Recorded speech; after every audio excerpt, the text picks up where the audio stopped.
जब भी प्रेम की बात होती है तो श्री कृष्ण राधा के प्रेम की मिसाल सबसे पहले आती है। राधा श्री कृष्ण के प्रेम को जीवात्मा और परमात्मा का मिलन कहा जाता है। राधा श्री कृष्ण का बचपन का प्यार थी। श्री कृष्ण जब 8 साल के थे तब दोनों ने प्रेम की अनुभूति की। राधा श्री कृष्ण के दैवीय गुणों से परिचित थी। उन्होंने जिंदगी भर अपने मन में प्रेम की स्मृतियों को बनाए रखा।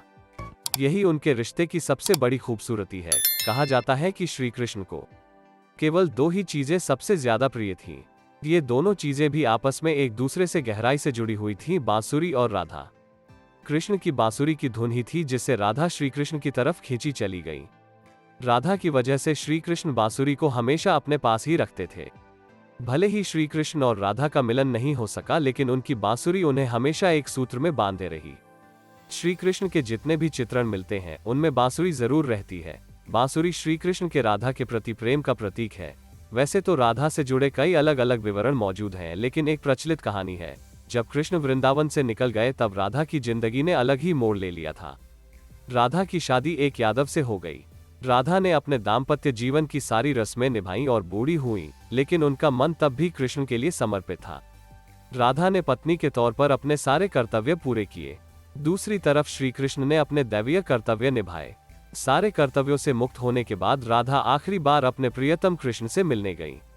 जब वो द्वारका पहुंची तो उन्होंने कृष्ण के रुक्मिणी और सत्यभामा से विवाह के बारे में सुना, लेकिन वो दुखी नहीं हुई। जब कृष्ण ने राधा को देखा तो बहुत प्रसन्न हुए। दोनों संकेतों की भाषा में एक दूसरे से काफी देर तक बातें करते रहे। राधा जी को कान्हा की नगरी द्वारिका में कोई नहीं पहचानता था। राधा के अनुरोध पर कृष्ण ने उन्हें महल में एक देविका के रूप में नियुक्त किया। राधा दिन भर महल में रहती थी और महल से जुड़े कार्य देखती थी।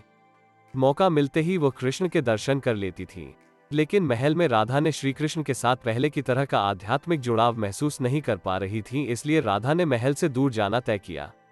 उन्होंने सोचा कि वो दूर जाकर दोबारा श्री कृष्ण के साथ गहरा आत्मीय संबंध स्थापित कर पाएंगी। उन्हें नहीं पता था कि वो कहाँ जा रही हैं, लेकिन भगवान श्री कृष्ण जानते थे। धीरे धीरे समय बीता और राधा बिल्कुल अकेली और कमजोर हो गई। उस वक्त उन्हें भगवान श्री कृष्ण की आवश्यकता पड़ी। आखिरी समय में भगवान श्री कृष्ण उनके सामने आ गए। कृष्ण ने राधा से कहा कि वो उनसे कुछ मांगे, लेकिन राधा ने मना कर दिया। कृष्ण के दोबारा अनुरोध करने पर राधा ने कहा कि वो आखिरी बार उन्हें बांसुरी बजाते देखना चाहती हैं। श्री कृष्ण ने बांसुरी ली और बेहद सुरीली धुन में बजाने लगे। श्री कृष्ण ने दिन रात बांसुरी बजाई जब तक राधा आध्यात्मिक रूप से कृष्ण में विलीन नहीं हो गई। बांसुरी की धुन सुनते सुनते राधा ने अपने शरीर का त्याग कर दिया। हालांकि भगवान कृष्ण जानते थे कि उनका प्रेम अमर है, बावजूद वे राधा की मृत्यु को बर्दाश्त नहीं कर सके। कृष्ण ने प्रेम के प्रतीकात्मक अंत के रूप में बांसुरी तोड़कर झाड़ी में फेंक दी। उसके बाद से श्री कृष्ण ने जीवन भर बांसुरी या कोई अन्य वादक यंत्र नहीं बजाया। अगर वीडियो पसंद आए हो तो वीडियो को लाइक और चैनल को सब्सक्राइब जरूर करें। धन्यवाद।